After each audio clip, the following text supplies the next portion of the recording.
अवकाळी पावसामुळे जे शेतकऱ्याच्या आता जे सध्या हाल चालू आहे आणि जे बोललं जातं आहे की 72 तासामध्ये भरा हे भरा, ज्या अफवा आणि काही बातम्या ज्या चालू आहेत त्याच्या संदर्भात आज गेवराई प्रशासनाची बैठक कृषी कार्यालय येथे झालेली आहे आणि गेवराई तहसीलचे सन्माननीय तहसीलदार साहेब आपल्यासोबत आहेत, त्यांच्याकडून जाणून घेऊया की त्या बैठकीमध्ये काय काय ठरलं। अवकाळी पावसामुळे शेतकऱ्यांचं बरंच नुकसान झालेलं आहे आणि पीक विमा मिळण्यासाठी पीक विमा कंपनीने 72 तासाची मुदत दिली होती, पण प्रशासनाच्या वतीने कंपनीला बी सांगण्यात आलं आहे की 72 तासामध्ये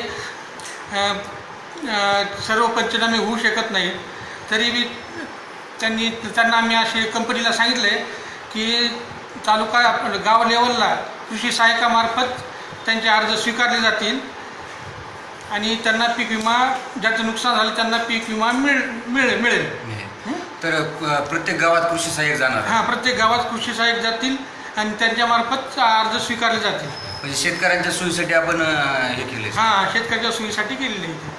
तर त्याला टायमिंग वगैरे आहे का? टायमिंग पहिलं 72 तासच होतं, पण त्या कंपनीलाच आम्ही हे सांगितलं की 72 तास होऊ शकत नाही, त्यासाठी त्यांनी टाईम वाढवून दिलेलं आहे। फक्त आपल्या प्रूफसाठी अर्ज देणं आवश्यक आहे। तर प्रत्येक पंचनाम्याबद्दल काय ठरलं? पंचनामे प्रत्येक गावात होतील पंचनामे, तलाठी, ग्रामसेवक आणि कृषी सहाय्यक यांच्यामार्फत प्रत्येक गावामध्ये पंचनामे होतील।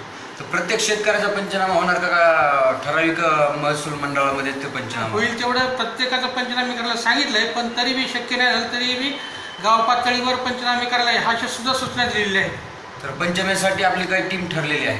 हां, कृषी सहाय्यक, तलाठी आणि ग्रामसेवक यांना आम्ही नेमणुका केलेली आहे। अजून काय बैठकमध्ये काय? तेच बैठकीमध्ये लोकांच्या अडचणी समजून घेतल्या आणि त्यांना समर्पक उत्तर देण्यात आलं। बैठकीसाठी कोण कोण उपस्थित होतं? बैठकीसाठी कृषी अधिकारी, BDO, मी स्वतः तहसीलदार आणि आमदार साहेब सुद्धा होते।